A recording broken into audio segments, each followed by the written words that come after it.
जा गंगा जा, आज तू स्वतःहून चालत चालत त्या दिशेला निघालीयस जिथून परत येणं इतकं सोपं नसणार आहे.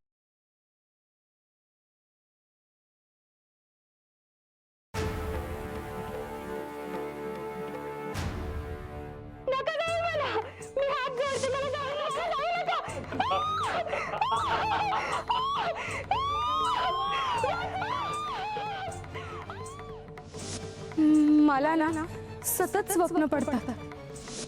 खंडोबा मंदिर, वटवृक्ष, अक्कलकोट. तुझ्या स्वप्नाबद्दल तुझ्या आई बाबांना सगळं माहिती आहे. मला ते सांगा ना, तुम्ही काय लपवताय? तुला कसलं तरी विचित्र स्वप्न पडतंय आणि त्याचं स्पष्टीकरण तू आम्हाला विचारतेस. या सगळ्या मागे नक्की काहीतरी आहे जे आई बाबा लपवतायत.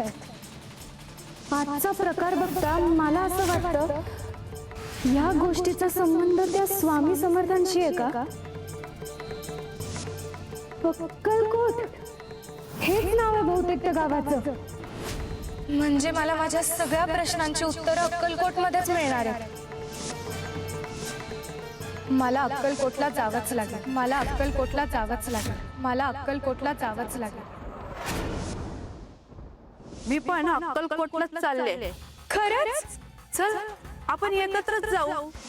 तू घाई गडबडीत घरातून निघालीस ना, सोबत काही घेतलं नसतील शिदोरी म्हणून. तू आराम कर, मी आलेच. मावशी, मावशी, मी मी खरंच अडकले इथे.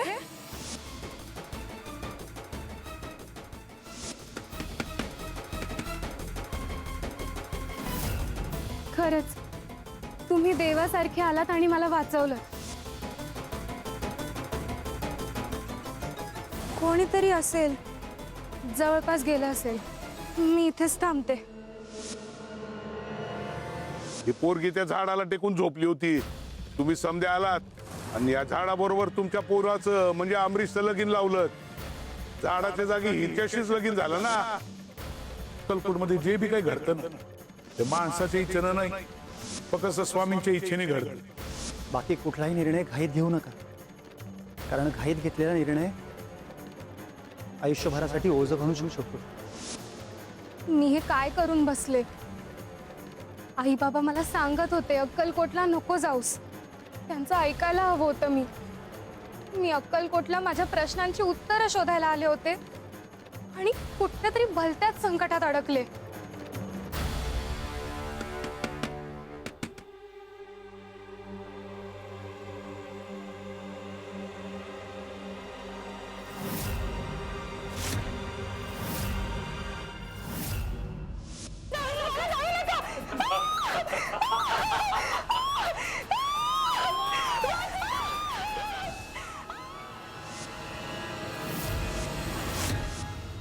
नाही, ही मुलगी या घरात राहता कामा नये.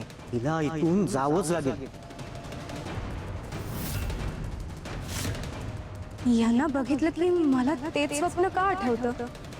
मला असं का वाटतंय जणू ह्यांचा आणि माझा काहीतरी संबंध आहे. तुला बघूनच कळतं की तुला इथे राहायचं नाहीये आणि हे लग्नही मान्य नाही.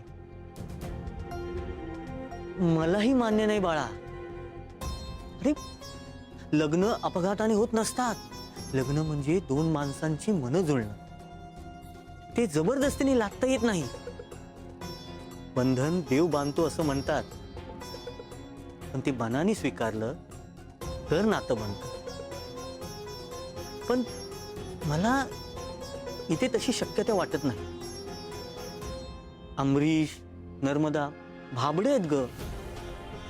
त्यांना असं वाटतं की हे लग्न देवाने जुळून आणलं आणि म्हणून तुला ते आग्रह करतात.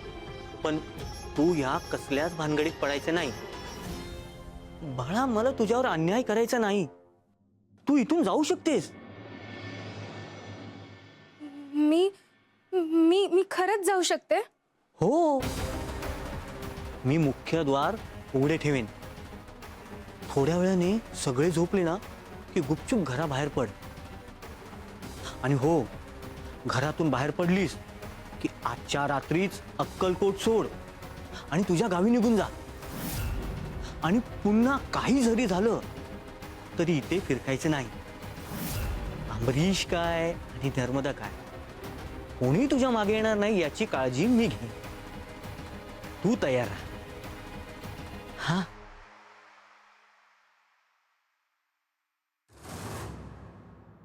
हे काय घडतंय?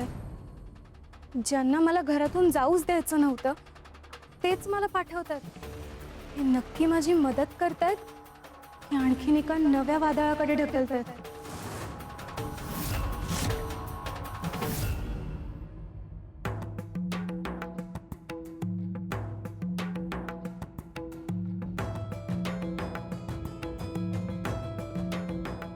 कविराज,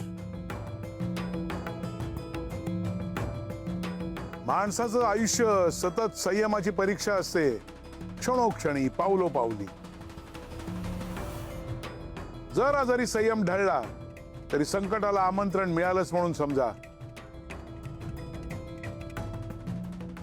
म्हणून मन स्थिर हवं, शांत हवं. वादळ बाहेर असलं तरी चालेल, पण मनात उठता कामा नये.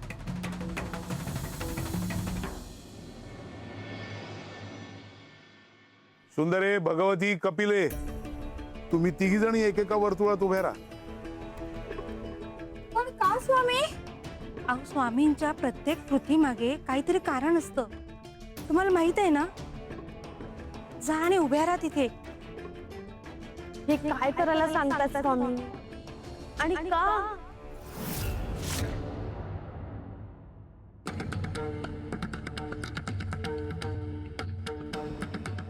आता सगळ्यांनी हात पुढे करा. स्वामी, हे असे? हो, असेच.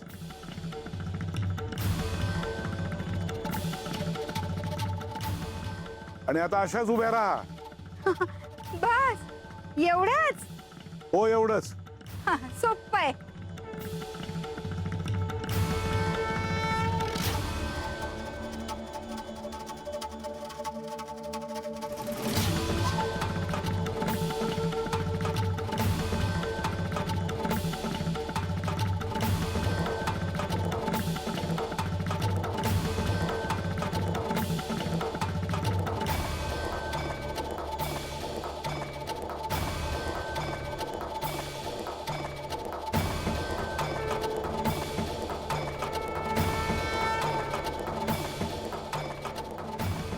जय काली माता, जय आदिशक्ती.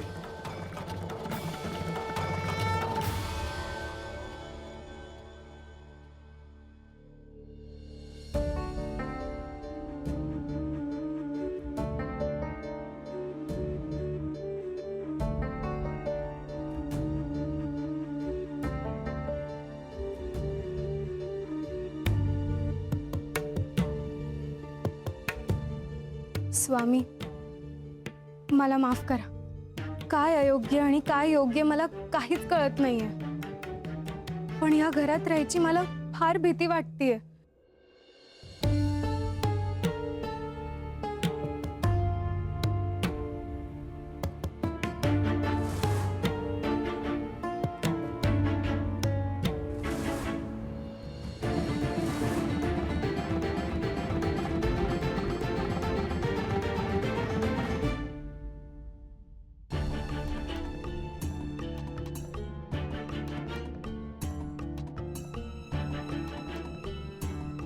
कुठलाही निर्णय घाईत घेऊ नका, कारण घाईत घेतलेला निर्णय आयुष्यभरासाठी ओझं बनू शकतो.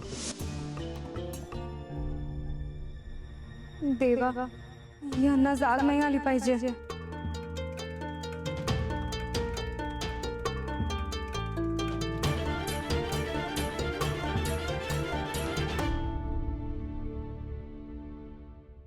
अजून किती वेळ उभं राहायचंय? आणि उभं राहून काय मिळणार आहे?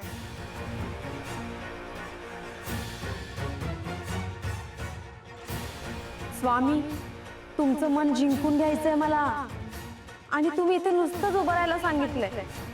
यामागे नक्की काय प्रयोजन असेल?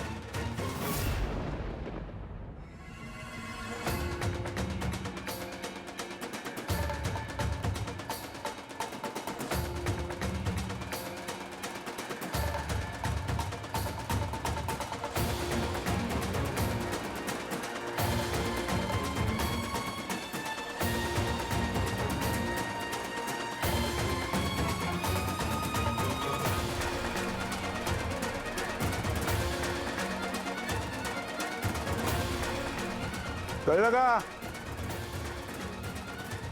शरीर थकतं, मन भटकतं, विचार ढळतात आणि मग माणूस जागेवर उभं राहूनही आतून कोसळायला लागतो. पण ज्यांनी मन जिंकलं त्यांनी जग जिंकलं. ज्यांचं चित्त स्थिर, त्यांची बुद्धी स्थिर,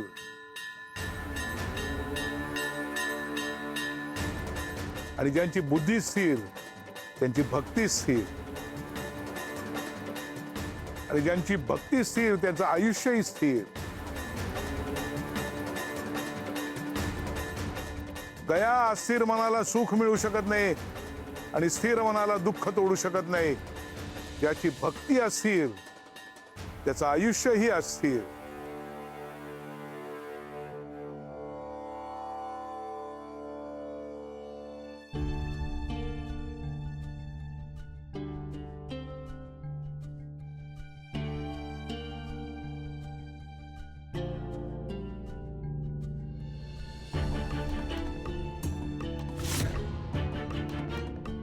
खरंच दार उघडं ठेवलंय यांनी.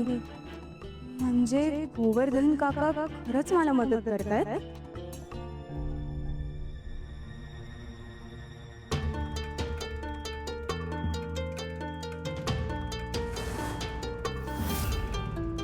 जा गंगा जा. आज तू स्वतःहून चालत चालत त्या दिशेला निघालीयस जिथून परत येणं इतकं सोपं नसणार आहे.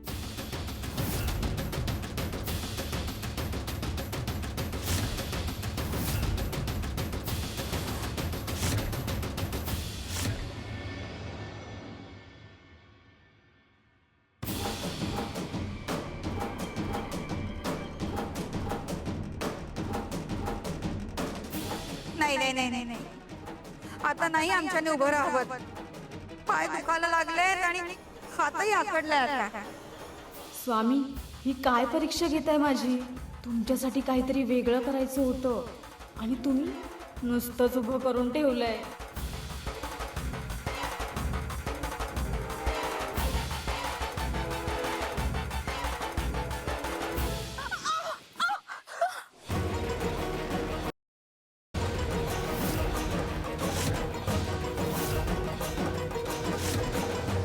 जय काली माता, जय महाकाली.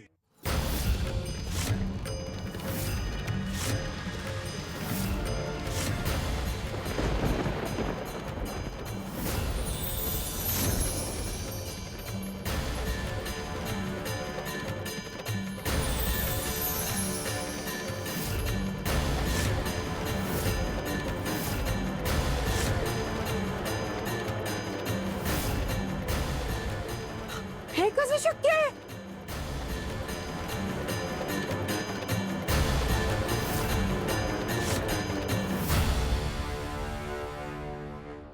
स्वामी देवा, ही काय लिहिलाय? सुंदरे, हा काली मातेचा प्रसाद आहे. ती रात्रीच्या वेळी पृथ्वीभोवती प्रदक्षिणा करत असते. जो ध्यानस्थ होऊन स्थिर मनाने नामस्मरण करतो त्याच्या ठाई आत्मतेज आणि गुरुचं तेज प्रगट होतं आणि त्यांच्यावर तिच्या कृपेचा वर्षाव होतो. ही तलवार युद्धासाठी नाही, ही ज्ञानाचं प्रतीक आहे. अज्ञानावर वार करणारी तलवार म्हणजे ज्ञान. जग जिंकणं मोठं नाहीये, स्वतःच्या मनावर विजय मिळवणं मोठं आहे. स्वामी देवा, आज तुमच्यामुळे मला केवढा मोठा लाभ झाला. धन्य झाले मी. नाही सुंदरे, आमच्यामुळे नाही, तुझ्यातल्या संयमामुळेच तुला हे मिळालं. स्वामी, ही भगवती जर पडली नसती ना माझ्या अंगावर तर माझ्यावरही आज ही कृपा झाली असती. तुझ्यामुळे झालं हे सगळं. कपिले, भगवती, आम्हाला तुम्हाला हेच दाखवायचं होतं. कुठला क्षण देवाच्या कृपेचा असेल हे कोणीच सांगू शकत नाही. त्या क्षणी जर तुम्ही संयम सोडून विचलित झालात तर कृपेला मुकाल. देवाची कृपा कधीच दार ठोठावून येत नाही, ती अचानक तुमच्या समोर येऊन उभी राहते. पण अस्थिर मनाला कृपाही दिसत नाही. भगवती तुलाही हेच सांगतोय, विचलित होऊ नकोस.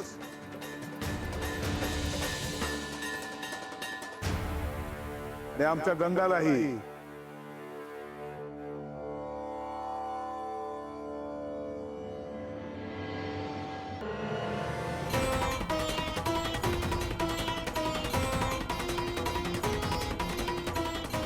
खरंच कसली कसली संकट आली आज, पण सुटले बाबा एकदाची त्यांच्यातून.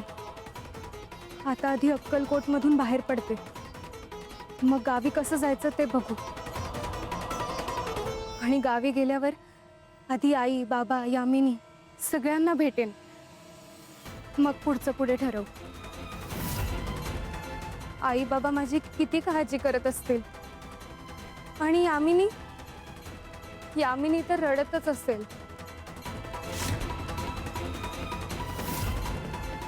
माझ्यामुळे सगळ्यांना किती त्रास झालाय.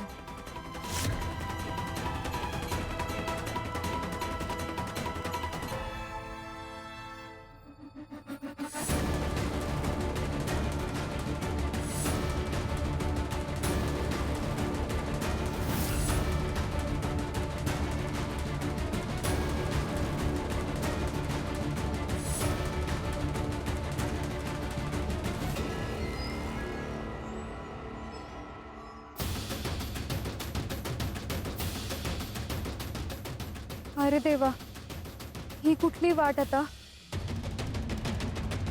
अक्कलकोटच्या वेशीकडे नक्की कुठून जायचं. स्वामी, तुम्ही इथून मला बाहेर तर पडू दिलं, पण आता पुढची वाट तुम्हीच दाखवा. कारण माणूस जेव्हा रस्ता चुकतो तेव्हा त्याला सगळ्यात जास्त भीती अंधाराची नाही, एकटेपणाची वाटते.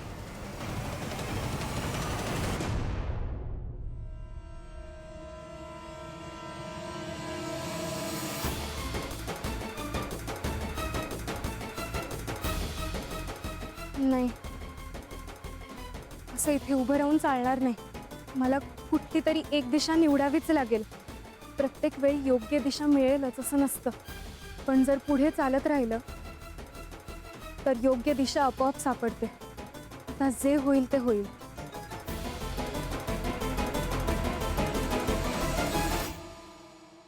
छूटा संयम छूटी सबुरी, अब न्याय की कहानी कैसे होगी पूरी. संयम सुटला की मन भरकटत आणि मग माणूस नियतीच्या पुढे धावायला सुरुवात करतो. त्याला वेळेआधी प्रश्नांची उत्तर हवी असतात.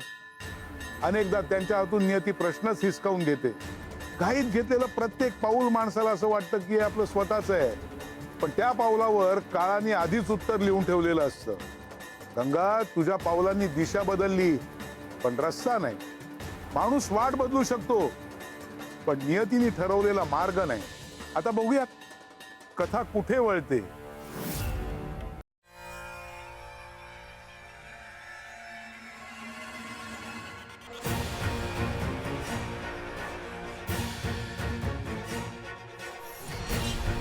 येळकोट येळकोट, जय मल्हार, सदानंदाचा येळकोट.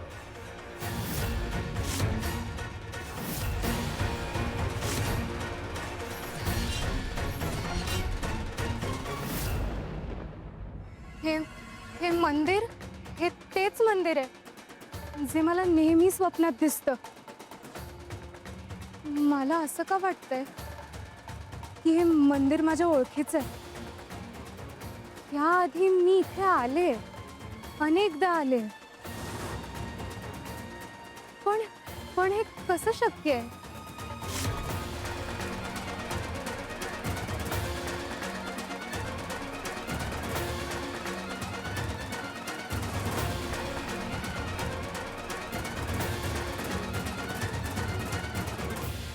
या लग्नाला माझी संमती नव्हती आणि आमचीही नव्हती.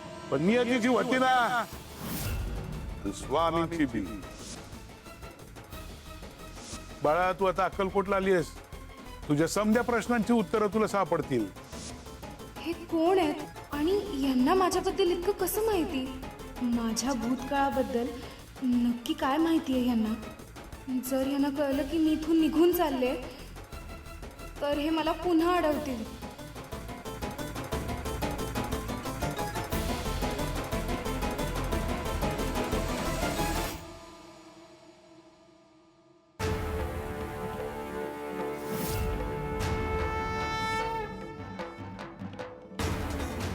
अक्कलकोटात आमच्यापासून पळून कुठे जाणार? कुठेही गेलीस, कुठलीही वाट चाललीस तरी आमच्यापासून पळून जाऊच शकत नाहीस. भक्त वाट बदलतो पण कृपा माग सोडत नाही. आमची भेट होणारच. शिवशंकर शंभू.